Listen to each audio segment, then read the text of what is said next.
Nos hemos convocado aquí, os hemos convocado a vosotros, a todos los medios. En primer lugar, ya Manolo lo ha dicho prácticamente todo, pero yo quisiera incidir mucho más en manifestar nuestro malestar, nuestro rechazo, absoluto rechazo a las medidas de recorte que ha metido el presidente del gobierno en la semana pasada. Estas medidas de recorte que afectan a todos los empleados públicos, independientemente de haber dejado fuera de estas medidas algunos entes públicos o empresas públicas que están regidas por sus propios gobiernos. Pero por donde ha aportado es a los más débiles, a los empleados públicos, a los pensionistas. En el aspecto de empleados públicos podemos decir que nos hemos sentido engañados, por no decir que nos hemos sentido traicionados por el presidente del gobierno y sobre todo por la propia vicepresidenta primera del gobierno, señora Fernández de la Vega. ¿Por qué? Pues porque en el mes de septiembre llegamos a firmar un acuerdo mediante un pacto en donde se reconocían una serie de acontecimientos dirigidos al progreso de las administraciones públicas, a la modernización de las administraciones públicas y sobre todo entraba también las condiciones laborales y económicas de los empleados públicos. En ese acuerdo entraba una moderación salarial para el trienio 2010-2012. Una moderación salarial que ya venimos sufriendo todos los empleados públicos desde hace más de 20 años, con una pérdida de poder adquisitivo que mientras las grandes empresas y el boom de la bonanza en este país se estaban llenando los bolsillos, los empleados públicos nos seguíamos manteniendo por debajo del poder adquisitivo, con una subida salarial que estábamos apuntados al 2%. Pues bien, en el último acuerdo nos apuntamos y nos resignamos a aceptar un 0,3%, como ha dicho Manuel. Pero en ese acuerdo además iban muchas más cosas. Iba una cláusula de revisión salarial, que hoy por hoy lo tienen también los pensionistas, y prácticamente el 90% de los convenios colectivos, o el 100%. Pero no solamente se ha encargado eso, sino que se han encargado también el posible desarrollo de la ley fundamental de los empleados públicos, del Estatuto Básico del Empleo Público. El Estatuto Básico del Empleo Público estaba programado para que en este año se acordara y se aprobara una ley de función pública en las Cortes. Y hasta hace escasos 20 días, la señora vicepresidenta del gobierno, María Teresa Fernández de la Vega, se estaba manifestando en que este acuerdo se iba a cumplir punto por punto, puntos y comas en todo lo que estaba incluido en ese acuerdo. Bueno, pues de la noche a la mañana, estas improvisaciones, como siempre, improvisaciones del gobierno, pues hoy digo blanco y mañana digo negro. Y así nos luce el pelo en este país. ¿Qué ocurre? Pues que desde otros países extranjeros le han tenido que tirar de las orejas. Y es cuando de la noche a la mañana ha cambiado el chip.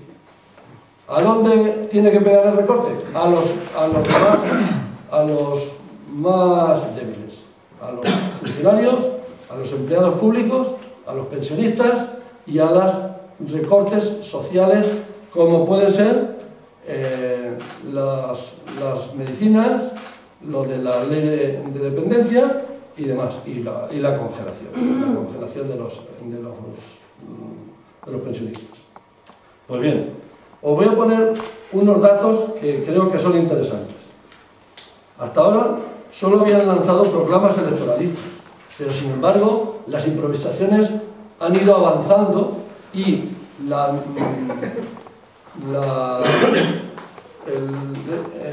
tasa de desempleo ha subido al 20%, por encima del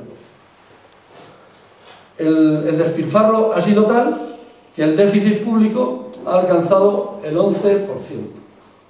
Y ahora, pues ¿quién va a pagar el pato y todo esto? Pues 3.500 millones que quieren sacar como consecuencia de la reducción de los salarios de los empleados públicos.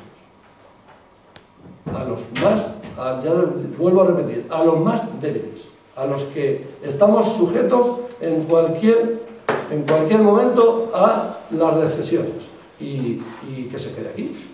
Porque no sabemos si de aquí a 2 meses o a 3 meses nos van a seguir tocando el bolsillo. Ya de antemano podemos anunciar, y está anunciado, de que las subidas de los impuestos a partir del día 1 de julio nos van a subir el IVA y otros impuestos más. Y sin embargo, hablamos de despilfarro. Y hablamos de despilfarro porque la administración y el gobierno están otorgando préstamos de miles de millones y de cientos de millones a empresas públicas, creando empresas públicas para externalizar más los servicios de la propia administración. Y esto es muy grave, que vas por ahí a los centros de las administraciones públicas y ves la mayoría de los despachos ocupados por trabajadores de empresas privadas. Trabajadores que también son mileuristas, porque realmente no nos asustemos, pero los que realmente se llevan el mogollón de dinero son los altos cargos y los nombramientos de amigos del gobierno. Es así, amigos del gobierno. Tenemos aquí, muy reciente, datos como, por ejemplo, los 400 euros que anunció Zapatero como medida electoralista de todos los trabajadores, ha supuesto como recorte cuadruplicar lo que en principio va a suponer la congelación de los pensionistas. Por otro lado, la Caja de Castilla-La Mancha, otra empresa que era modélica. Y para sacarla a flote, el Banco de España tuvo que aportar 9.000 millones de euros. Sin embargo, de la reducción, estamos hablando de todo lo que hay de despilfarro. Y sin embargo, con la reducción de los salarios a los empleados públicos, tenemos 3.500 millones. Por consiguiente, venimos a denunciar esto, el despilfarro que hay desde el gobierno y que nos quiere repercutir ahora para sacarlo adelante, este agujero, con los empleados públicos y con las medidas antisociales que ha hecho. Por tanto, hemos de decir una cosa, los empleados públicos tenemos nuestra dignidad, y eso es lo que también quiero resaltar, que somos tan dignos como cualquier trabajador de cualquier empresa, y que estamos desempeñando nuestro trabajo profesional en un horario que está estipulado y con unas cuantías de las que están estipuladas. Pero da la casualidad que es la primera vez en la historia que el gobierno recorta los salarios de los empleados públicos. Hasta ahora habíamos tenido 2 congelaciones, pero ahora ya va más. Tenemos un recorte y encima otra congelación. Esto es lamentable. Por eso no me queda más que decir que animar a todos los empleados públicos y a todos los trabajadores a apoyarnos en las medidas que conjuntamente hemos programado. Movilizaciones que entran a partir de mañana con una concentración a las 6 de la tarde en los aledaños de su delegación de gobierno. Y luego, el próximo día 8, con una huelga general de las administraciones públicas. Y por último, quería resaltar también que desde el sindicato CESIF, que teníamos previsto unas movilizaciones programadas y en las que entraba una concentración de hoy a las 11 de la mañana en la puerta del edificio de servicios múltiples, no nos ha podido ser posible la desconvocatoria y se va a realizar esa concentración a las 11 de la mañana.